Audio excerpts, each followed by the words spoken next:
Liberdade. Desligar o telefone aqui. Posso ler? Pode. Alguém já até botaram aqui, não precisa não, da TV está aqui, ó. Pode ler. Mensagem intitulada Origem das Tentações. Mas cada um é tentado quando atraído e engodado pela sua concupiscência. Acho que está escrito errado ali. Tem um X. Não, tudo. Tiago, capítulo 1, versículo 14. Geralmente, ao surgirem grandes males, os participantes da queda imputam a Deus a causa que lhes determinou o desastre. Lembram-se tardiamente de que o Pai é todo-poderoso e alegam que a tentação somente poderia ter vindo do divino desígnio. Sim, Deus é o absoluto amor, e tanto é assim que os decaídos se conservam de pé, contando com os eternos valores do tempo, amparados por suas mãos compassivas. Acho que tem um ponto aí, né? As tentações, todavia, não procedem da paternidade celestial. Seria, porventura, o estadista humano responsável pelos atos desrespeitosos de quantos inquinam a lei por ele criada? As referências do apóstolo estão profundamente tocadas pela luz do céu. Cada um é tentado quando atraído pela própria concupiscência. Examinemos particularmente ambos os substantivos, tentação e concupiscência. O primeiro exterioriza o segundo, que constitui o fundo viciado e perverso da natureza humana primitivista. Ser tentado é ouvir a malícia própria, é abrigar uns inferiores alvitres de si mesmo. Porquanto, ainda que o mal venha do exterior, somente se concretiza e persevera se com ele afinamos na intimidade do coração. Finalmente, destaquemos o verbo atrair. Verificaremos a extensão de nossa inferioridade pela natureza das coisas e situações que nos atraem. A observação de Tiago é roteiro certo para analisarmos a origem das tentações. Recorda-te de que cada dia tem situações magnéticas específicas. Considera a essência de tudo que te atraiu no curso das horas e eliminarás os males próprios, atendendo ao bem que Jesus deseja. Acabou aí?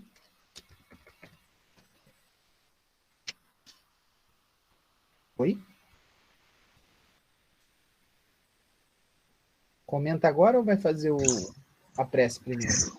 Acabou, Gustavo. Pode comentar. O Emmanuel está comentando sobre a origem das nossas tentações. A concupiscência são as coisas inferiores que ainda existem dentro da gente. A cobiça, o desejo por prazeres sensuais, por bens materiais. E a gente, na verdade, só é tentado porque a gente tem essa inferioridade dentro de nós.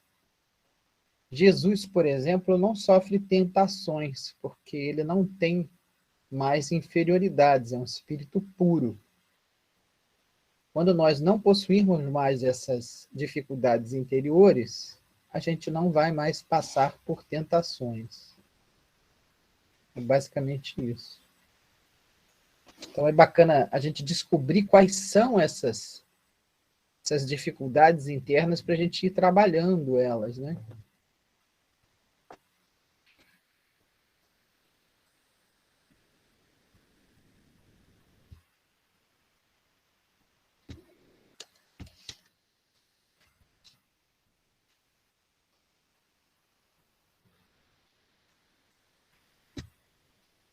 podemos prosseguir. Acabou, né, Gustavo? Eu estava desligada falando aqui, que não uma boba. Tá certo. Tá bom. Então, vamos agora. Desculpe, eu não tinha. Eu sempre cumprimento um por um. Hoje eu não o fiz. Então, eu estou cumprimentando todo mundo, dando um grande abraço em todo mundo, tá? Desejando, assim, uma excelente noite para todos, tá bom? Tá. Então, vamos pensar, todo mundo, vamos pensar naquelas pessoas que nós gostaríamos de beneficiar. Pensar assim com muito carinho, com certeza, com a certeza mesmo, de que elas serão atendidas de acordo com a necessidade de cada um, tá bom? Então, vamos elevar os nossos pensamentos, vamos orar, vamos agradecer a Deus, ao nosso Pai amoroso e bom, que nos permite estar aqui juntos nesse momento. É tão bom estarmos juntos, é tão bom encontrarmos-nos todas as segundas-feiras, graças a esses meios, né, da tecnologia que Deus permitiu que nós tivéssemos. Nós estamos agradecidos do fundo de nossos corações. Obrigada, meu Deus. Muito obrigada, Senhor, por essa doutrina esclarecedora, generosa, que nos fortalece o coração, a vontade, que nos ajuda na caminhada em nossas vidas. Muito obrigada pela presença de todos nós aqui juntos, pelo fortalecimento das nossas amizades, por tudo, Senhor, por tudo agradecemos. Queremos nesse momento também, Senhor, pedir por aqueles que estão sofrendo nos hospitais por causa dessa enfermidade que tem causado tanta dor em nosso planeta, em todo o nosso planeta. Nós pedimos por todos aqueles que se encontram hospitalizados, enfermos, nos seus lares, alguns até pela rua, que sejam todos amparados, Senhor. Nós rogamos o seu amparo, a sua inspiração, Senhor, para os cientistas que estão pesquisando, estão buscando um meio de encontrar uma cura. Vamos pedir também pelos profissionais da saúde que estão num trabalho exaustivo, lutando para salvar vidas. Por todos nós pedimos nesse momento, Senhor Jesus, na certeza de que o Senhor nos ouve e que seremos atendidos de acordo com a necessidade e o merecimento de cada um. E rogamos também, Senhor Jesus, a sua paz, a sua inspiração para... Ai, caramba! Para o nosso... Laura. Para Laura, desculpa, me deu um branco.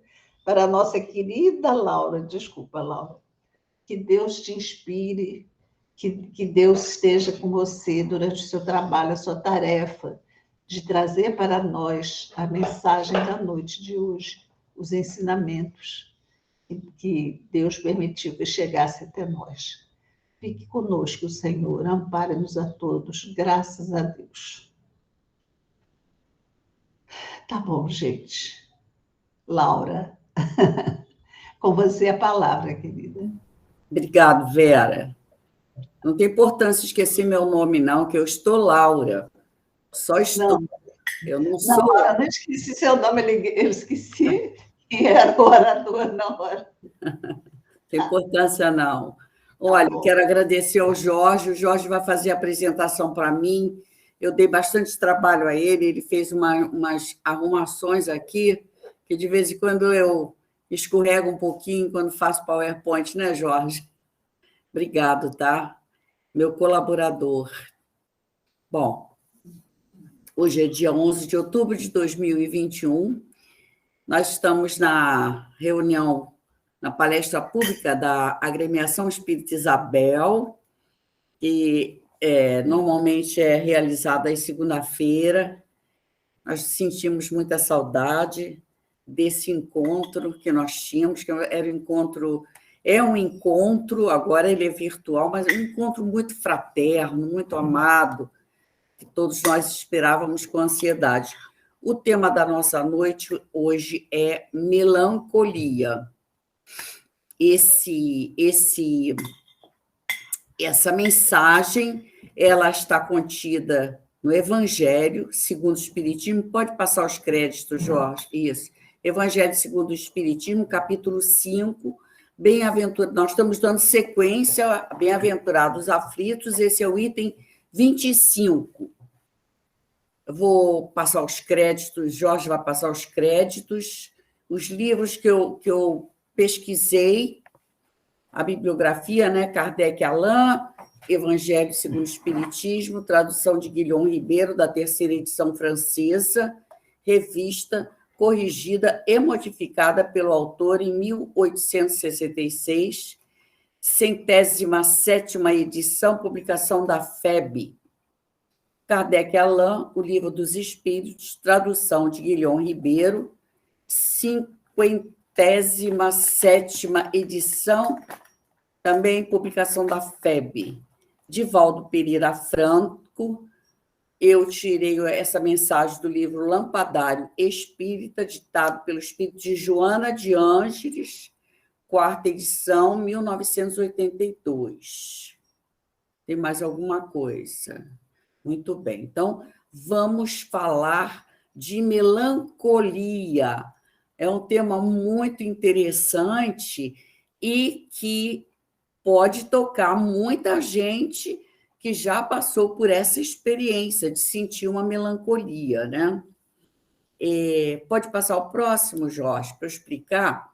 Esta mensagem nos é passada por François de Geneve, na cidade de Bordeaux.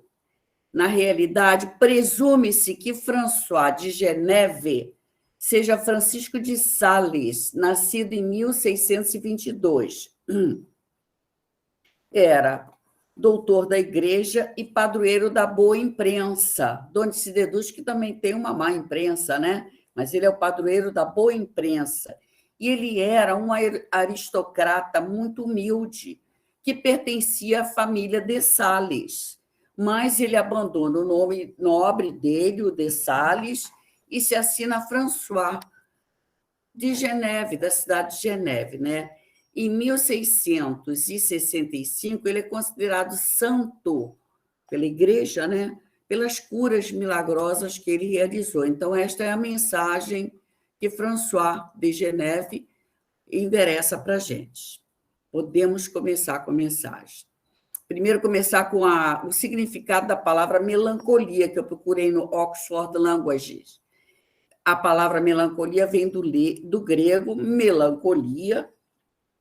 Isso aqui que é o interessante. Condição de ter bile negra, donde humor negro, cólera negra, significado estado soturno da mente, estado sombrio da mente. Agora, a condição de ter bile negra, humor negro e cólera negra, há controvérsias, né? Que nós nos lembramos no Evangelho, no Bem-aventurado os puros, eu acho que é Bem-aventurado os puros de espíritos, onde Hahnemann dá uma mensagem que fala também sobre a cólera, que a bile gerada pelo fígado não é a condição física do fígado que vai trazer para a gente a bile negra, o humor negro, a cólera negra, ou o estado soturno da mente, né? Não é o fígado que traz essa condição para o espírito. Essa condição está no espírito, né? Mas a significado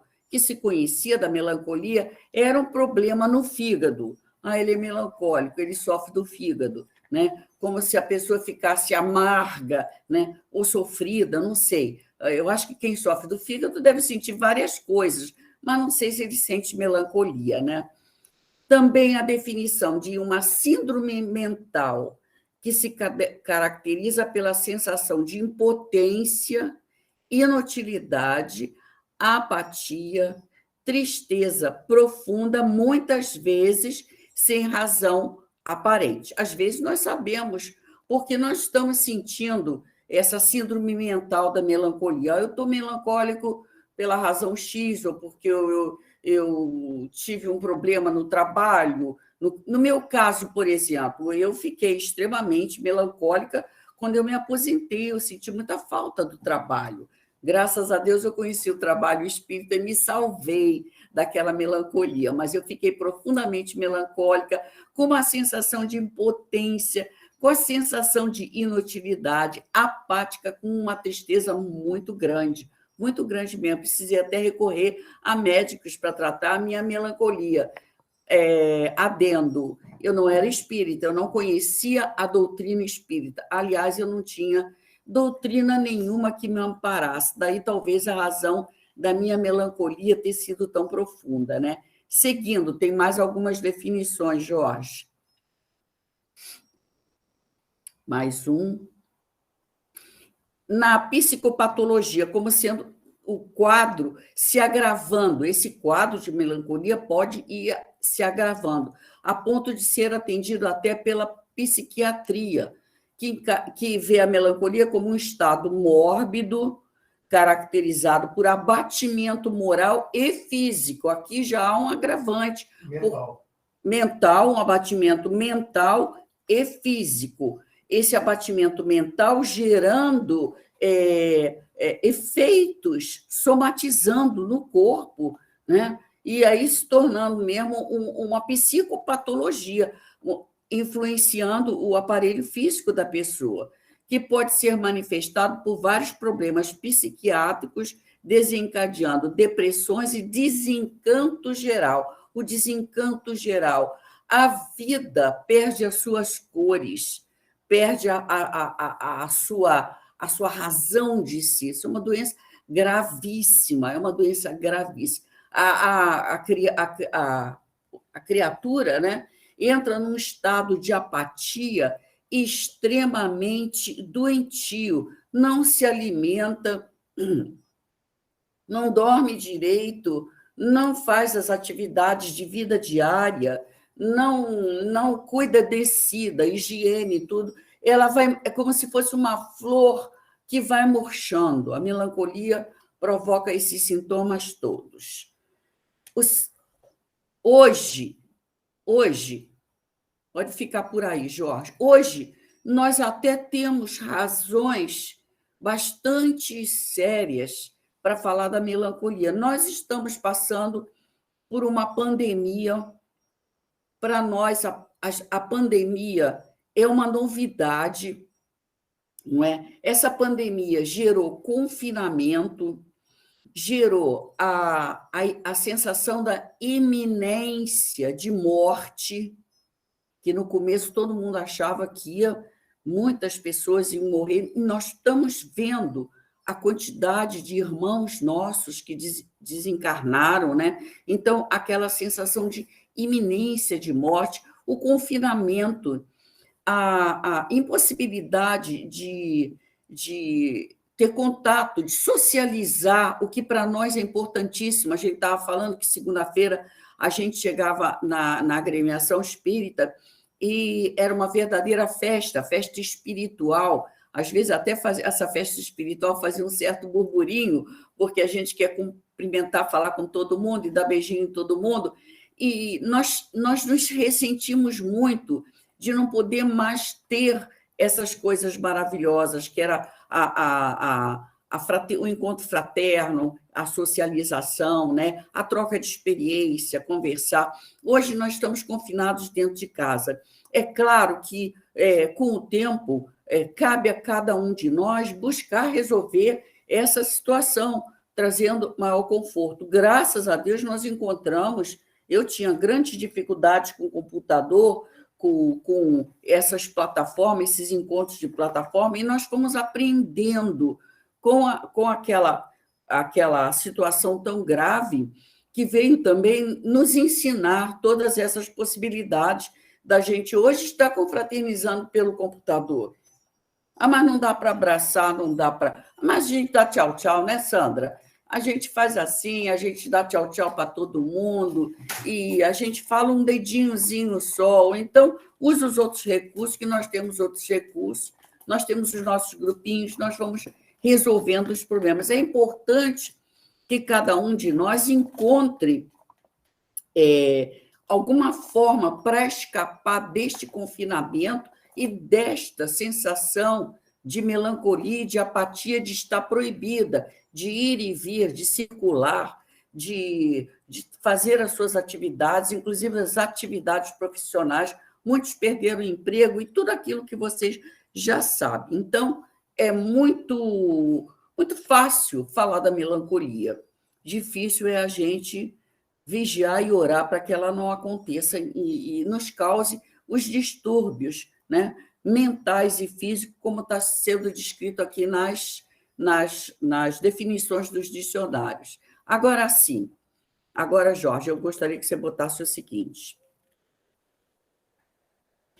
Esta é uma pergunta que está na mensagem do François de Geneve, e ele pergunta: sabeis por que, às vezes, uma vaga tristeza se apodera dos nossos corações e vos leva a considerar amarga a vida? Que tudo que eu falei até agora, eu coloquei em cima da pandemia. Mas, como eu tive melancolia, como eu tive depressão quando me aposentei, naquela ocasião não havia pandemia, não havia nada. Nada me impedia de ir e vir, nada me impedia nada. Mas, às vezes, nós não sabemos o porquê dessa vaga tristeza que se apodera dos nossos corações. E a vida perde a graça. Você não ri, você não brinca, você não quer... mas você se aposentou, vai passear. Eu não queria passear. Vai fazer uma excursão. Também não queria. Eu não queria nada disso. Eu só queria entender por que eu estava naquele estado tão grave de tristeza, um estado bastante grave mesmo, né? Por que isso acontece com a gente? Porque, de repente, a gente se... Será que a gente pode dizer assim, foi porque você se aposentou? Mas aposentar é da lei, era comum. Todos nós, todos vocês vão se aposentar, menos a Cleusa. A Cleusa se recusa a aposentar, né, Cleusa?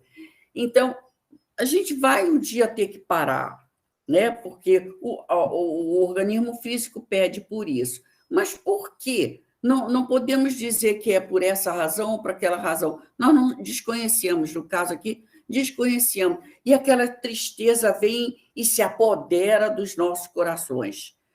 Por que isso? Aí perguntem a vocês mesmos, porque eu sei que cada um de vocês já passou por essa experiência. Aí François de Geneve responde: seguinte, Jorge, é que vosso espírito, aspirando à felicidade e à liberdade, se esgota, jungido, preso ao corpo que lhe serve de prisão, em vãos esforços para sair dele. Eu falei isso anteontem com a minha irmã Carolina, que está aqui do outro lado escutando a palestra. Então, o nosso espírito aspira à felicidade e à liberdade. Obviamente, nós não estamos falando da felicidade mundana, da felicidade materialista, da felicidade de uns instantes. Nós estamos falando de uma felicidade plena, aquela que preenche a gente, que satisfaz, e também a liberdade.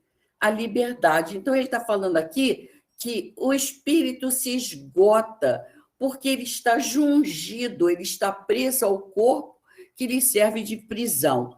Por que ele está falando que o espírito está preso ao corpo? Porque, na realidade, a encarnação, muitas e muitas vezes, sempre, acho que não é muitas e muitas vezes, não. A encarnação é como se fosse uma prisão. Nós sabemos, nós definimos que a encarnação é escola, é oficina de trabalho, é hospital, oportunidade de progressão, mas nós somos trazidos para a encarnação do mundo espiritual. A nossa verdadeira vida não é na materialidade do corpo. A nossa verdadeira vida é no plano espiritual. Nós fomos criados espíritos e temos a lembrança, a felicidade, a lembrança dessa felicidade, dessa liberdade gravada dentro de nós. E muitas vezes temos saudade da pátria verdadeira. Vem uma saudade. Inclusive, eu estava lendo ainda aqui a respeito do desdobramento. Nós temos essa saudade, às vezes, é atenuada pelo desdobramento durante o sono, onde, pela misericórdia divina, nós podemos sair do corpo um bocadinho, nos afastar do corpo, né? Mantendo os laços, né? Presos à carne, mas podemos ir ao mundo espiritual, rever os entes queridos, rever as experiências que lá deixamos, né? Buscar orientação, mas temos que voltar para a matéria, temos que voltar para o corpo. E eu estava estudando aqui, além do sono, os outros graus do sono, do sonambulismo e também do estado do estático, quando o estático ele se desdobra muito mais do que nós no sono. O sono a gente vai até ali e volta. Agora, o estático, ele vê o mundo espiritual e ele quer se afastar, ele quer desligar esses laços, ele não quer mais, muitas vezes, ficar jungido ao corpo, ele não quer mais ficar na prisão, ele quer romper os laços, mas isso não é permitido. Inclusive, nós devemos chamar o estático de volta, ele tem que voltar. Então, na mediunidade, o estático é chamado sempre de volta, ele não pode partir, porque isso aí já entraria no caso dele romper a vida por vontade própria, quando, na realidade, ele só vai romper, a vida só será rompida com a vontade de Deus. Eu trouxe também uma questão do Livro dos Espíritos no próximo slide. Livro dos Espíritos, questão 400. O espírito encarnado permanece de bom grado no seu envoltório corporal. Então, a gente falou que o espírito está jungido ao corpo. A gente fica de bom grado preso ao corpo? Será que eu fico numa boa? Eu estava conversando com a minha irmã e ela ficou muito espantada com essa resposta. Responde os espíritos. É como se perguntasse-se ao encarcerado, se ao encarcerado agrada o cárcere. O espírito encarnado aspira constantemente à sua libertação e tanto mais deseja ver-se livre do seu invólucro, quanto mais grosseiro é este. Então, ela falou, então a gente está doido para voltar para o mundo espiritual? A gente quer voltar, não estamos doidos, não. Estamos até muito bem. Mas a gente quer voltar para a pátria verdadeira.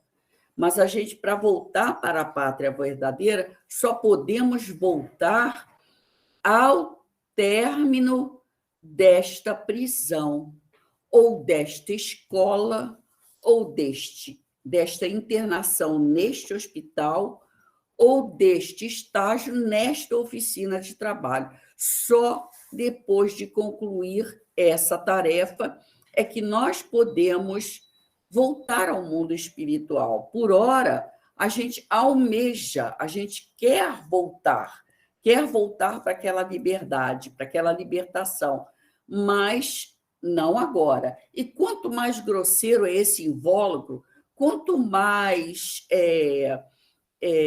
complicado é esse invólucro, se mentaliza. Eu me lembro de um amiguinho meu, muito querido, ele tinha uma paralisia cerebral espástica. É daquele que tem muita dificuldade, de só se mexe em trancões. Ele mora numa cidade lá, na cidade onde o Gil nasceu, em Pentanha. E ele tinha muita dificuldade de falar, mas a gente conseguia se comunicar com ele. E ele me perguntou um dia assim, Laura, por que no meu sonho eu corro.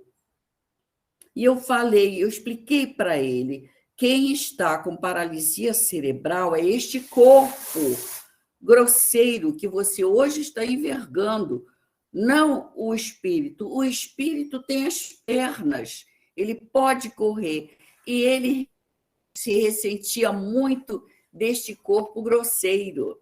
Então, quando a gente tem um aparelho comprometido por enfermidades, com doenças, com dores, com muita apegado com muito sofrimento, realmente é natural que o espírito aspire, né, a libertação, voltar para o mundo espiritual, onde o peso dessa materialidade toda vai ser, né, deixado para trás, graças a Deus.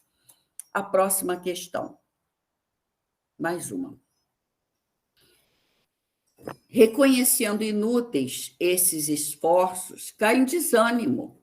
E como o corpo lhe sofre a influência, toma-vos a lassidão, o abatimento, uma espécie de apatia, e vos julgais infelizes. Então, esse é o resultado quando toda essa situação vai tomando conta. É inútil você querer escapar daquilo que você se comprometeu no mundo espiritual antes de encarnar a vir fazer aqui. Então, o corpo, com todas essas influenciações emitidas pelo nosso estado de alma, ele vai sofrer influência. E aí ele é tomado por essa lassidão, esse abatimento, essa apatia, e a gente fica extremamente infeliz, sem saber por quê, sem saber de onde veio isso, o que é isso, por que eu estou assim, o que está acontecendo, e não há resposta. Você não encontra a resposta, porque muitas e muitas vezes a causa não está aqui, nesta vida atual, a causa vem lá de trás, né? Próximo slide, Jorge. Como eu disse, como eu mostrei nos créditos, eu tirei também uma mensagem do livro Joana de Ângeles, que é do Lampadário Espírita, capítulo 59, que fala ainda a melancolia, ainda a melancolia. E Joana de Ângeles é ótima, ela é ótima para conversar com a gente. Então, olha o quadro que ela faz. Eu fiquei realmente impressionada com esse quadro. Insidiosa, sutil, constringente e dominadora. É a melancolia. Investe com vagar e segurança, estendendo-se poderosa como tenaz que destroça as esperanças. Aniquila aspirações, deixando em derredor pessimismo e amargura. Então, olha esse quadro, mentaliza esse quadro. Insidiosa, insídia vem de ciladas. Então, são ciladas, são armadilhas que a melancolia apresenta para nós. Sutil, de maneira muito fina. Aquilo vem devagar, vem de maneira fininha, você não percebe, vem constringente, ela vem apertando, vem dominando. Eu me lembrei muito da obsessão. A obsessão também vem nesses mesmos passos. Dominadora, investe com vagar, ela vem devagar, vem devagar. Me lembrei também daquilo que todo mundo fala. Passarinho preto pode voar em cima da tua cabeça. Ele pode até, eventualmente, pousar na sua cabeça, mas fazer ninho não pode. Fazer ninho não pode. Então, a gente tem que estar ligado enquanto ele está voando. Você está vendo que apareceu uma vez aquela ideia melancólica. Tá, tudo bem, de vez em quando a gente fica melancólico. Apareceu de novo, está aparecendo com muita frequência, epa, vamos tomar providências. Né? E isso vem como uma tenaz, uma garra que aperta, que destroça as esperanças, né? Destrói teus sonhos e vai deixando a pessoa naquela apatia, né? cercado de desânimo, e ele vai ficando amargo. Daí talvez terem falado que era aquela bile negra, que a pessoa fica amarga, fica muito triste, né? Mais um, Jorge. Então, ela vem e encastela-se em falsas motivações que lhe servem de fundamento, terminando por transformá-las em poderosos instrumentos de dor, de enfermidade e derrota. Eu vou interpretar primeiro esse parágrafo. Encastela-se, vai construindo a morada.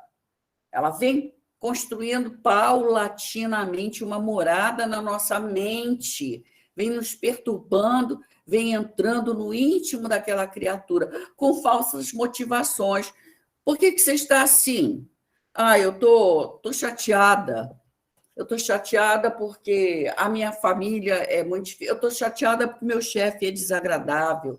Eu estou chateada porque o meu dinheiro não dá até o fim do mês. Eu vou construindo falsas motivações, porque eu não posso ficar chateado que meu dinheiro não dá até o fim do mês. Eu tenho que aprender a dominar o meu orçamento. Eu não posso ficar chateada porque meu chefe é desagradável. Eu tenho que aprender a conviver com aquele chefe, né? Eu posso até transformar aquele chefe desagradável numa pessoa agradável. Quem sabe? Eu não consigo fazer um trabalho. A gente sabe fazer trabalho de conquista, de amizade, de carinho, vai regar aquela plantinha até que ela possa dar flores e frutos, né?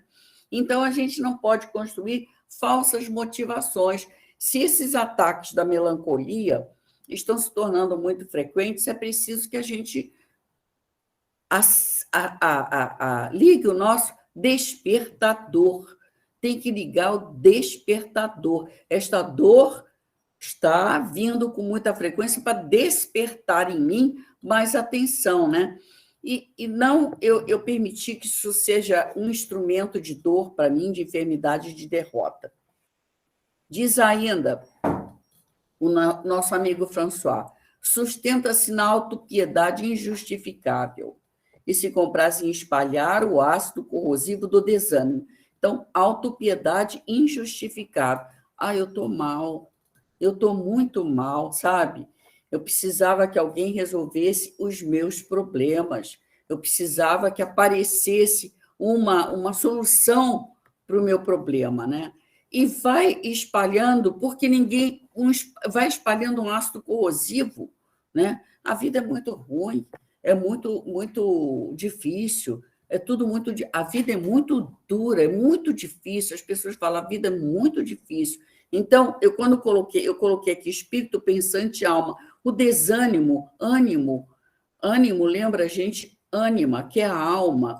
Então, a alma deixa de ser um ser pensante de maneira positiva, passa a ser um ser pensante que só pensa, só tem pensamentos negativos. Isso abre uma porta muito grave para uma influenciação de espíritos até inferiores, né? Porque você está passivo ali a receber mais e mais e mais, cada vez mais perturbação, né? Mais um, Jorge. Então, aqui, o François de Geneve, ele nos aconselha, crede-me, resistir com energia a essas impressões que vos enfraquecem a vontade. São inatas no espírito de todos os homens as aspirações por uma vida melhor, mas não as busqueis neste mundo. E agora, quando Deus vos envia os espíritos que lhe pertencem para vos instruírem acerca da felicidade que ele vos reserva, aguardai pacientemente o anjo da libertação para vos ajudar a romper os liames que vos mantém cativo o espírito.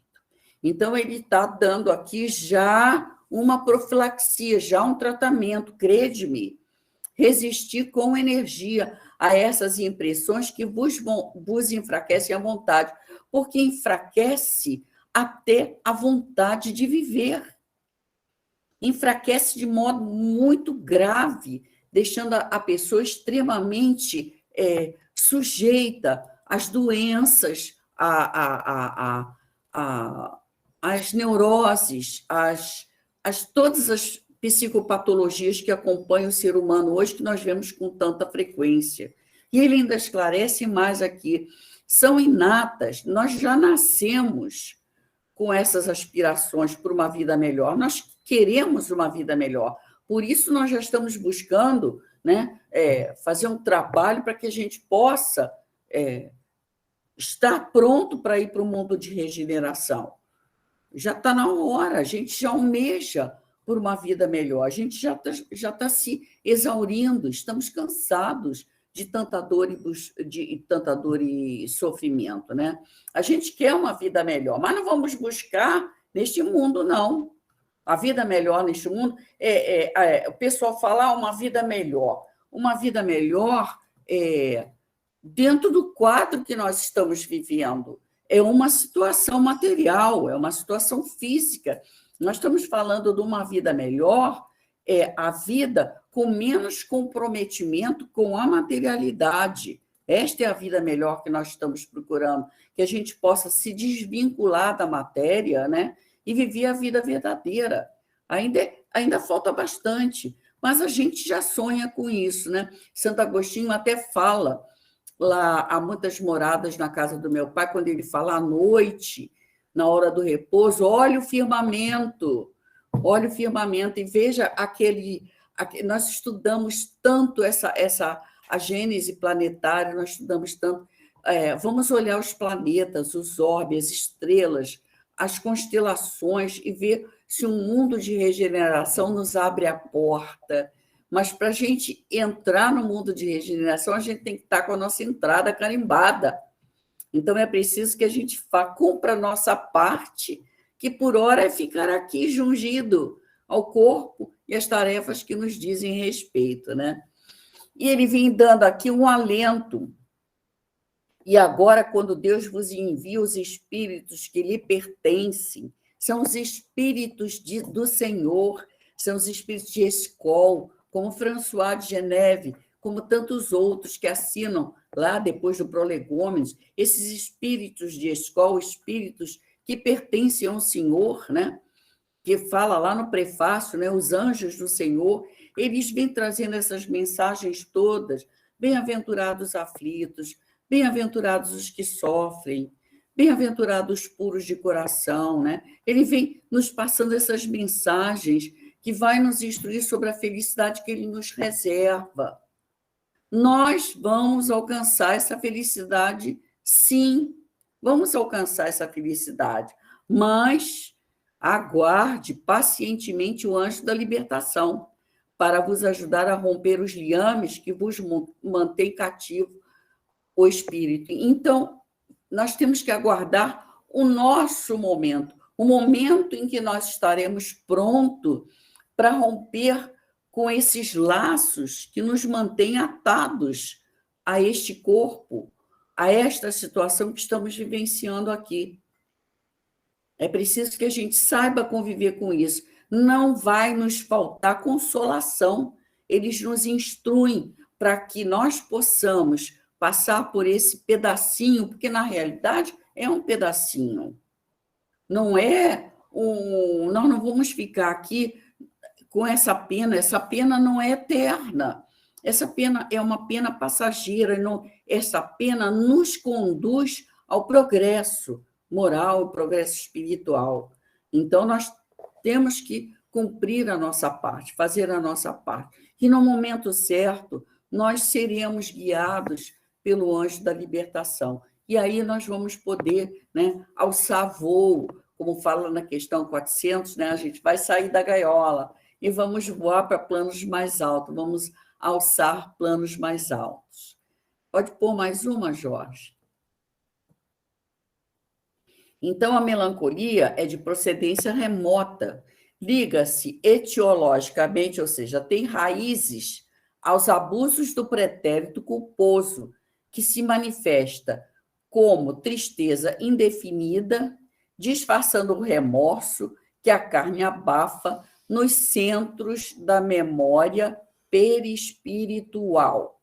Então, ela vem, muitas vezes, quando a gente não sabe a causa, nós não conseguimos colocar a causa, ela está lá atrás, nas outras vidas que nós tivemos, nas outras vidas, nas outras existências, onde nós abusamos, erramos muito, né? Então, quando a gente olha para trás e a gente vê que a gente errou, dá uma tristeza muito grande, né? O arrependimento bate na nossa consciência como uma coisa muito dolorosa. Não adianta a gente ficar no arrependimento. Para isso, a gente pede outra reencarnação, onde a gente vem fazer a reparação dos erros que nós cometemos na procedência remota, nas outras encarnações. O arrependimento só não basta, é preciso que a gente repare, que a gente venha consertar todas as nossas falhas. E a tristeza é porque muitas vezes a gente verifica que os erros que nós cometemos foram erros que não se justificavam. Não havia necessidade de eu cometer aquele erro, né? Mas a gente comete porque é teimoso, orgulhoso, egoísta, a gente persevera ali, a gente às vezes fala assim, não, mas eu tinha vontade de acertar, como dizem os espíritos, né? Com pouca vontade tem de vós, não passa aqui dos lábios, mas dessa vez eu vou acertar. Aí eu faço meu planejamento reencarnatório e digo, agora eu vou acertar, e venho aqui e erro de novo, e fico pedindo moratória a Deus, deixa eu ir de novo, que dessa vez eu vou acertar. Quantas e quantas vezes nós perseveramos no mesmo erro? É isso que nós temos que trabalhar. Nós não podemos mais cometer erros que nós já estamos esclarecidos que só trazem complicação para a nossa jornada, né? E aí nós nos deixamos tomar por essa tristeza indefinida. Puxa, a vida, fracassei de novo. Chega no mundo espiritual, fracassei de novo, né? E aí aquele remorso muito grande, né? Vai doer. E isso vem gravado na nossa memória perispirítica, né? O meu erro vem gravado na minha memória perispirítica. Eu não lembro do erro, porque seria extremamente doloroso eu estar me lembrando que eu fui uma assassina ou que eu prejudiquei uma criatura muito mais sofrida do que eu, ou que eu tirei de alguém os seus direitos, né? Seria muito doloroso eu me lembrar que eu era assim tão imperfeita. Então, Deus permite que, sobre o manto de carne, venha também o esquecimento, para que eu não fique marcado, e eu tenho oportunidade de acertar, que eu venho motivado para acertar, ninguém vem fadado para errar de novo, eu venho motivada, eu vou acertar. Eu não só venho motivada, como venho acompanhada de mentores espirituais, de espíritos familiares, e dessa memória, dessa leve intuição de que eu não devo fazer mais isso, né? Mas aí é aquele trabalho da vontade, eu tenho que buscar a minha vontade, eu tenho que fortalecer a minha vontade e colocar ela como uma alavanca para remover a montanha de imperfeições que eu ainda carrego, né? Eu tenho que usar essa vontade como a minha alavanca, né? Mais um, Jorge. E essa melancolia medra com facilidade de tempos em tempos, toda vez que emoções desta ou daquela natureza, produzindo impacto forte, desatem os controles dos centros de esquecimento, aflorando a maneira de gramínea perniciosa em jardim de realizações. Na realidade, a minha encarnação é para ser um jardim de realizações. Eu vim aqui, eu pedi para vir aqui, eu planejei, junto com companheiros lá do planejamento reencarnatório, para vir aqui construir meu jardim de realizações. Eu vim aqui para fazer um trabalho bom, mas a melancolia medra, ou seja, nasce, ela vem, né? Como Joana falou, insidiosa, né? Sutil, né? Ela vem, ela medra, ela vem nascendo de tempos em tempos, toda vez que uma emoção mais forte desata aquele gatilho. Então, no caso meu, falar de mim, que é melhor falar de mim, quando eu me aposentei, eu fiquei em casa sentada. E agora? E agora o que eu faço? Né? Vou ver televisão. Não dava, gente, eu não consigo. Eu não consigo. Ah, vou tirar pó. Depois que eu tirei o pó, eu não sabia mais o que fazer. Então, aquilo foi um gatilho. Não, a culpa não foi da aposentadoria, que a aposentadoria faz parte da lei da vida. Então, a aposentadoria foi apenas um gatilho. Então, vem fazendo, mexe, dá um impacto forte e ela descontrola esse centro de esquecimento e aquela melancolia desceu. Tchum! Desceu, eu acolhi, né? Primeiro foi uma tristezinha, uma coisinha, uma apatiazinha. Até que quando um dia eu cheguei no médico, ele falou: o que você tem? Aí aquilo desmascarou, né? Foi até meu médico ginecologista que percebeu: o que você tem? E aí ele falou: olha, vou te mandar para um psiquiatra. E aquilo vem e como uma grama, um matinho, ele vai entrando e vai. Aquilo foi crescendo dentro de mim. A seguinte, Jorge. Quando a gente reencarna para fazer as nossas realizações, nós temos, né, que realizar as nossas missões. A cada um de nós tem a sua missão. Então, ele fala assim: lembrai-vos de que, durante o vosso degredo na Terra, tendes de desempenhar uma missão de que não suspeitais. Cada um de nós tem a sua missão. Essa missão está ligada justamente aos erros da vida pretérica. Eu vou aprender aquilo que eu ainda não aprendi.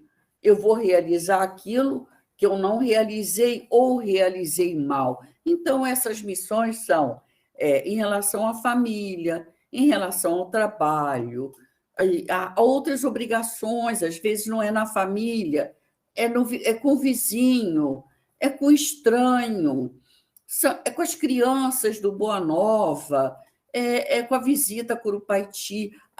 Eu vou fazer as minhas realizações no campo de serviço que se me oferece, que está à minha disposição, ao meu derredor, né? Então, eu tenho diversas obrigações. E, às vezes, essas obrigações pesam. Às vezes pesam. A minha família não me compreende. As minhas obrigações estão muito pesadas. Eu não estou suportando isso. Deus colocou um peso muito grande nos meus ombros e eu tenho que enfrentar isso, tenho que carregar. O meu marido é ótimo, hein, gente? Mas vou falar dele. Tem que carregar esse marido. A minha irmã que está aqui atrás, a mãe do Gustavo, também é ótima. Tem que carregar essa irmã. Eu estou com todas as minhas irmãs aqui. Todas são duas, né? Então, a gente tem que transformar essa missão numa tarefa, numa realização agradável, não é?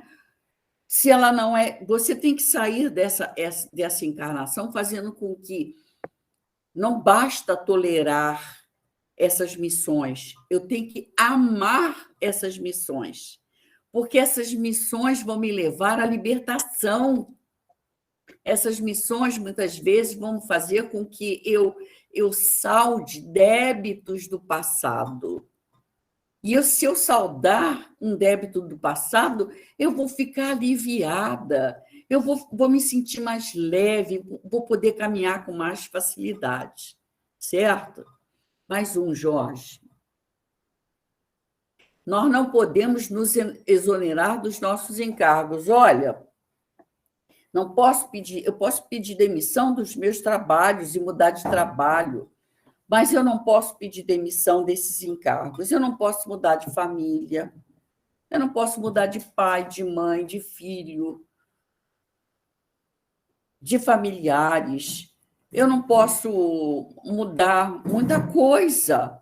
Eu tenho que aprender a conviver com isso, não adianta. Se eu me exonero desse encargo, na outra encarnação, ele virá com juros e correção monetária, com mais rancor, com mais dificuldade, né? Então, é hora de resolver. É hora de resolver agora. Aquele com quem eu estou tendo dificuldade é aquele que eu tenho que trabalhar.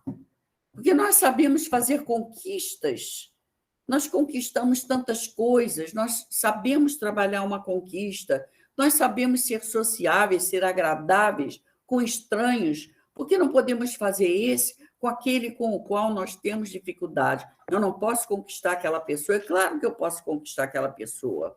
Basta eu acionar aquele grande motor da nossa vida, que é a vontade. Com vontade, eu consigo fazer todas as realizações. Mais um, Jorge. Então, esse conselho é muito importante. Se te sentes sitiado pela hipocondria ou com os movimentos interditos pelas malhas perigosas da melancolia, expulsa com esforço titânico as trevas que te envolvem e faz luz íntima, acendendo a lâmpada do Evangelho na mente turbilhonada. Um momentinho.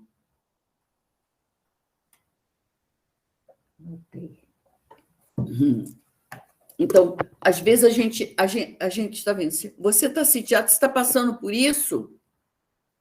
Será que eu consegui tocar alguém?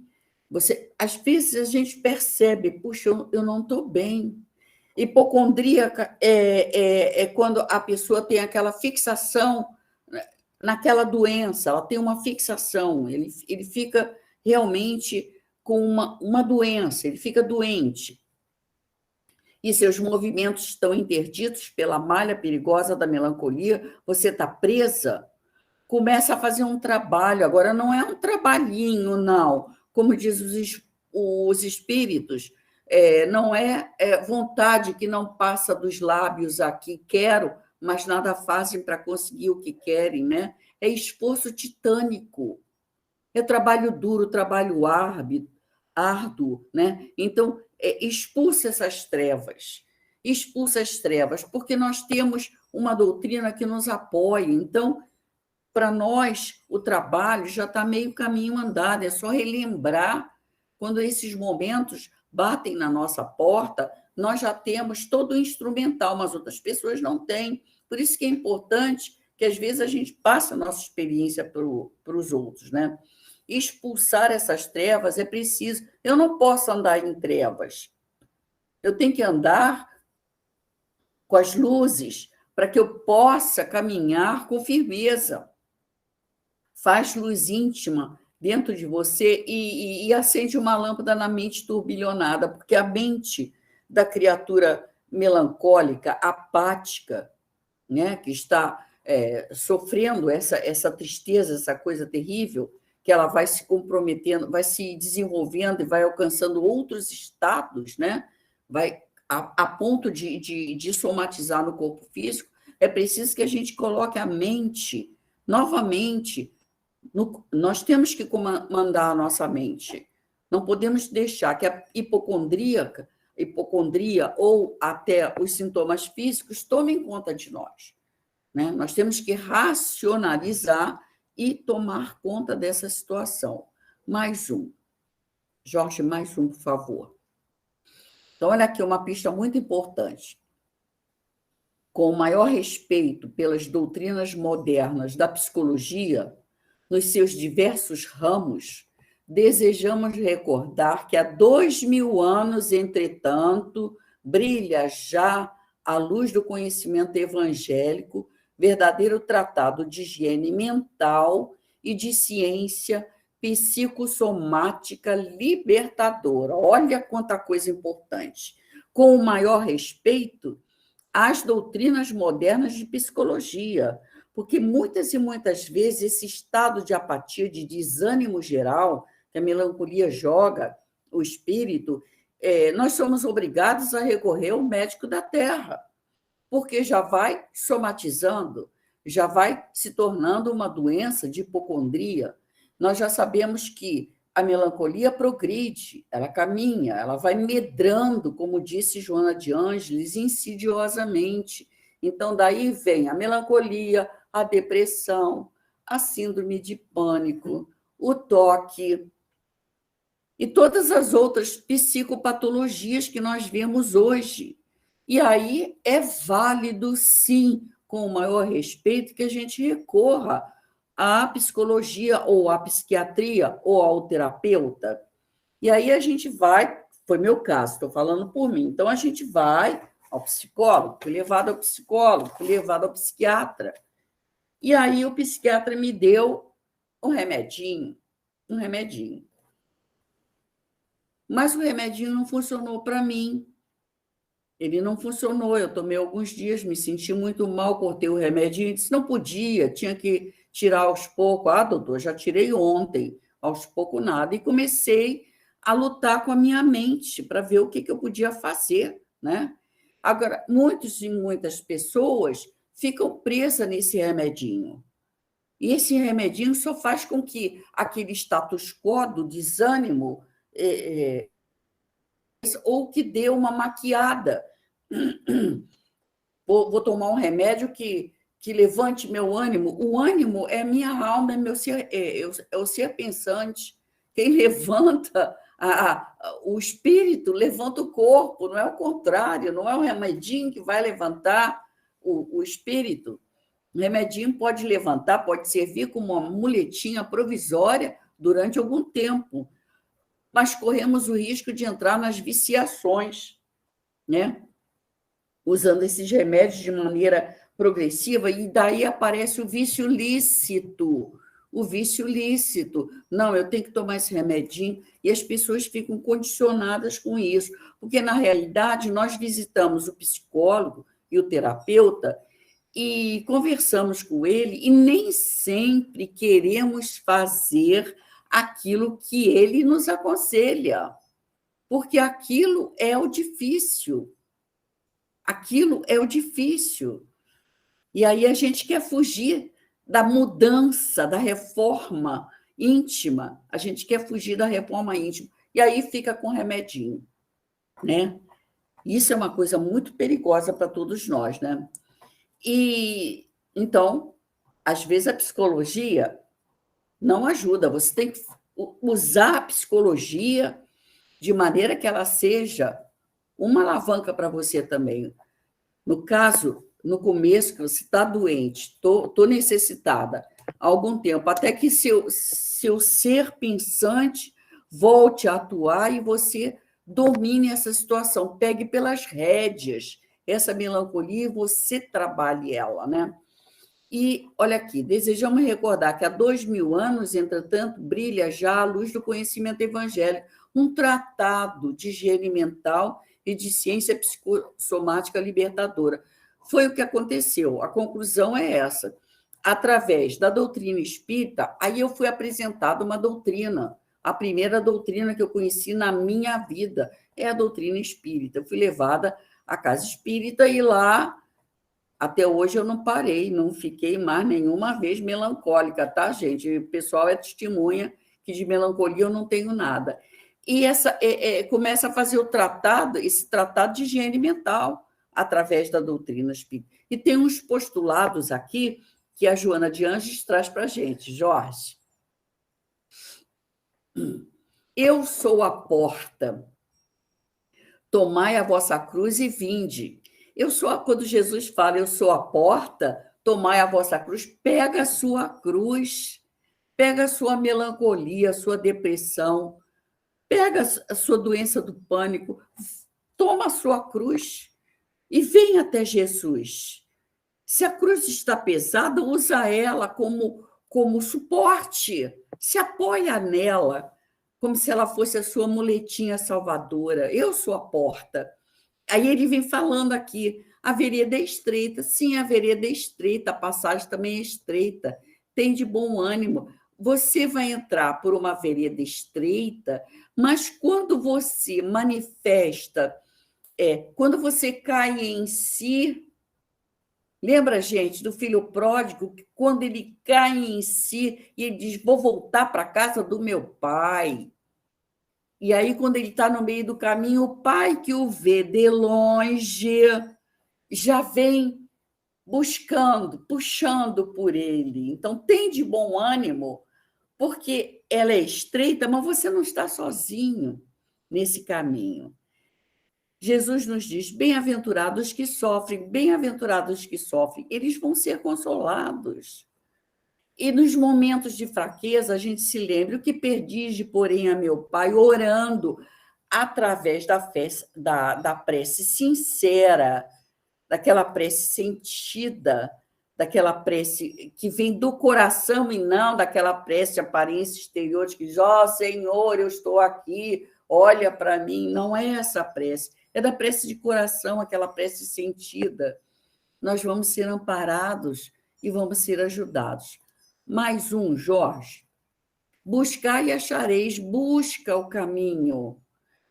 Nós temos que procurar a nossa salvação. Nós temos que ir até junto de Jesus, achar o nosso caminho, né?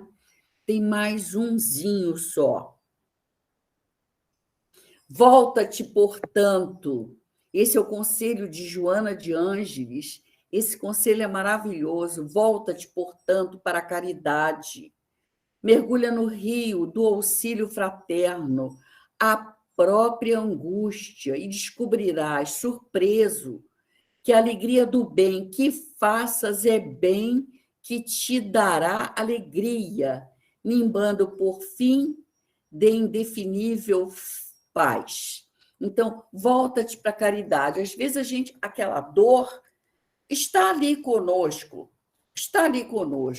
mas volta-te para a caridade e mergulha na caridade, no auxílio fraterno, mergulha a tua dor ali, na dor do outro. Mergulha no auxílio fraterno, mergulha a tua própria angústia nesse trabalho. É o que acontece com a gente quando a gente vai a Curupaiti. Não é, gente? A gente vai lá com dor.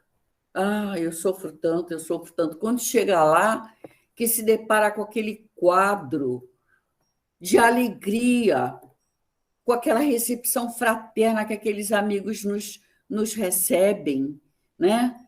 Com aquelas músicas maravilhosas que a gente canta, às vezes um pouquinhozinho desafinado, uma coisinhazinha à toa, mas a gente manda brasa naquelas músicas. Quando a gente canta, vai cantar aquela